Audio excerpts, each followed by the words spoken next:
y ahora vamos a ir con la última entrevista que tenemos preparada para la jornada del día de hoy. Le voy a dar la bienvenida a Fabio Pircho, que hoy nos visita. ¿Qué tal, Fabio? ¿Cómo estás vos? ¿Cómo andás? Buenos días, José Luis. Muy bien, ¿y vos? Bueno, como siempre, un placer que me recibas acá para poder difundir un poquito de lo nuestro. Así que bueno, estamos acá. Esa es la idea de poder charlar, poder hablar un rato de lo nuestro. Y bueno, contanos, estamos hablando un poquito fuera del micrófono, tema del agua. Exactamente, hoy vamos a tocar el tema del agua. ¿Por qué? Porque es un factor fundamental e importante de todas las épocas. En la época del siglo XVI, XVII, teníamos problemas importantes porque la única forma de proveerse de agua, ¿cuál eran? Los arroyos, las lagunas, no había otra forma. Bueno, a medida que eso se fue necesitando más agua, ¿qué se hizo? Primero se empezaron a hacer algunos tajamares en las aguadas naturales, que es una zanja hacerle para desviarla del arroyo, del río, y que la hacienda pueda brevar ahí. Después, ya al haber más cantidad, empezamos con un problema, que con eso no alcanzaba. ¿Por qué? Porque se secaban los arroyos, se secaban las lagunas, que eso era lo que, digamos, de aguas naturales. Hubo que empezar a hacer pozos. Los pozos se llamaron jahueles, que eran unos pozos bastante hondos y grandes que podían tener o no un pequeño brocal, o sea, que vendría a ser como una pared chica alrededor, como para identificarlo, pero la mayoría eran algunas piedras, alguna cosa para identificar el pozo. Sobre eso, que iban dos postes en forma vertical y uno horizontal cruzado que hacían la forma de un arco. Por ahí se pasaba una rondana, del cual pasaba una soga, y esa soga, unida a un balde, se tiraba del otro lado para poder extraer el agua. La característica principal que vamos a ver es lo del balde, porque en ese momento primero no había balde, ni de madera, ni de chapa, ni ningún tipo de material. Entonces, ¿qué se hacía? Se hacía hay dos versiones. Una dice que se hacía con un cuero de un ternero entero y se le ponía una argolla de hierro grande que iba cosida al cuero. Entonces, ¿qué pasa? Cuando se tiraba la soga que caía dentro del fondo del pozo, eso se llenaba de agua y se levantaba. O sea que el agua quedaba dentro del cuero. Después también dice que se usaba la panza de una yegua por el formato. Se mataba una yegua y se usaba también la panza y se daba de esa manera. O sea, son las dos versiones, porque tiene que ser un cuero blando, que lo que provoca es cuando cae sobre el agua, se hunda, junta el agua, y al levantarlo por medio del peso se mantiene, queda en forma de una bolsa tipo globo, y eso lo que hace es proveer de agua. ¿Eso qué pasa? Ahí, de acuerdo a la cantidad, después se armó una canaleta, y eso el jahuel era la cincha. ¿Qué pasa? El hombre de a caballo tiraba la cincha, la soga, del cual estaba el balde, tiraba el agua, eso se volcaba sobre una canaleta, que en principio era una canaleta de madera, y iba a un lugar que podía ser un bebedero, pero ya o una hecha en forma natural. ¿Qué hace? Se hace una represa digamos, excavada en la tierra, que se endurece por medio del mismo uso del agua.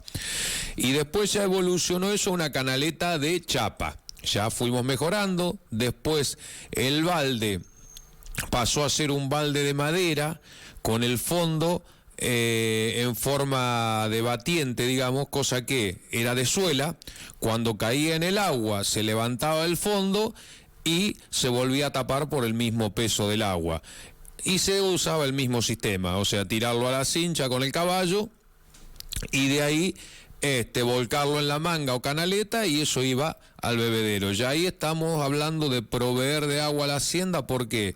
Porque ya había más cantidad, ya había empezado a criarse en las estancias el ganado vacuno cimarrón, se empezó a reproducir, Y llegó la forma también de que se aprovechó la carne.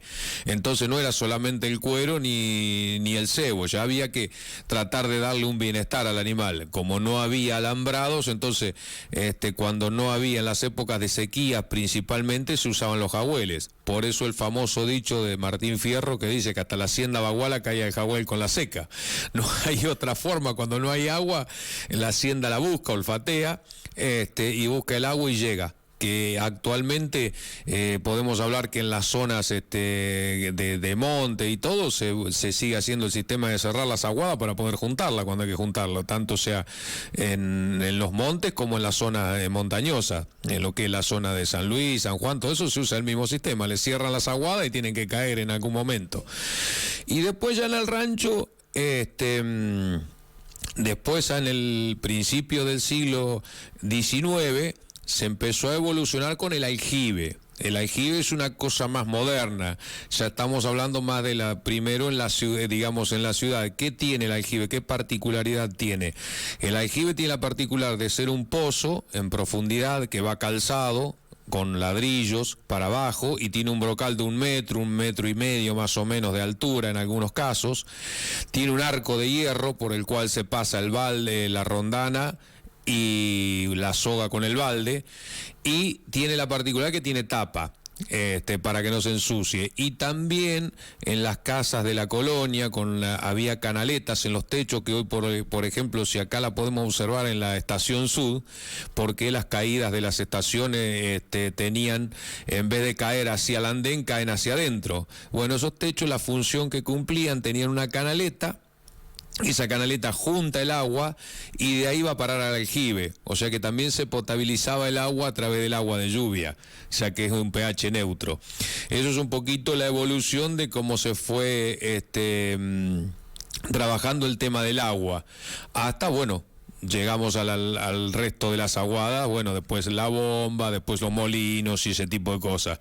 Pero en principio era con bastante esfuerzo, bastante trabajo extraer agua, porque hacete de la idea que una vaca te toma 40 litros de agua por día, calculá para sacarlo de a balde en un rodeo de 200 vacas.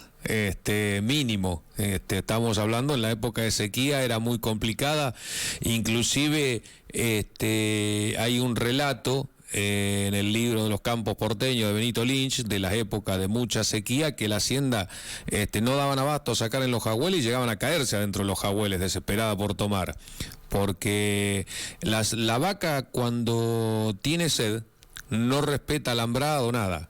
O sea, rompe todo lo que encuentra a su paso para conseguir agua. Que eso es una cosa que, digamos, es su instinto natural y no lo vamos a poder cambiar en ninguna época.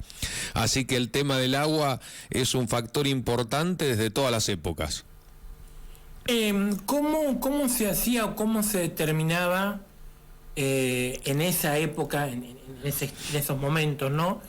El tema de cuál agua era buena o cuál agua era mala, o por ahí si el agua estaba contaminada y podía ocasionar problemas en la salud, tanto de los gauchos como así también de los animales. Mira, normalmente te digo, hay una cosa, el caballo es el animal de prueba más eficiente para saber si el agua sirve o no. El caballo, si el agua está contaminado, tiene algo, no la toma. Pero hay un sistema muy antiguo que se dice que el agua se controlaba con sapos en el aljibe. ¿Qué pasa?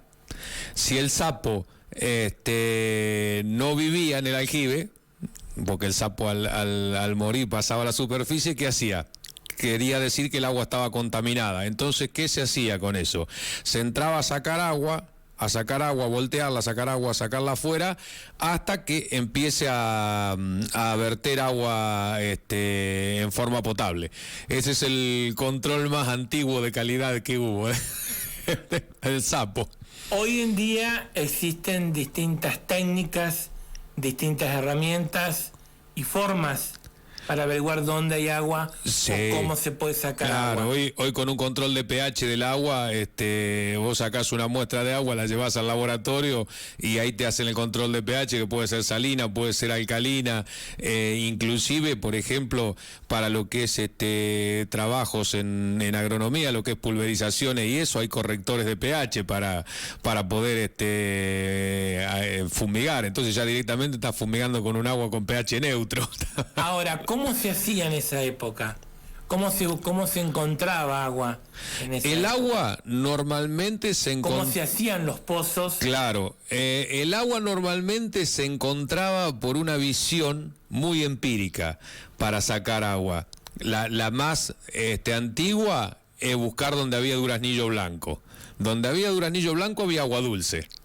Entonces se cavaba y ahí sacaban. Después era fuerza de prueba, como se hace hoy. Hacían un pozo, probaban, tampoco no iban a hacer un jagüel, hacían un pozo chico, iban probando, y veían que emanaba agua, ahí se hacía.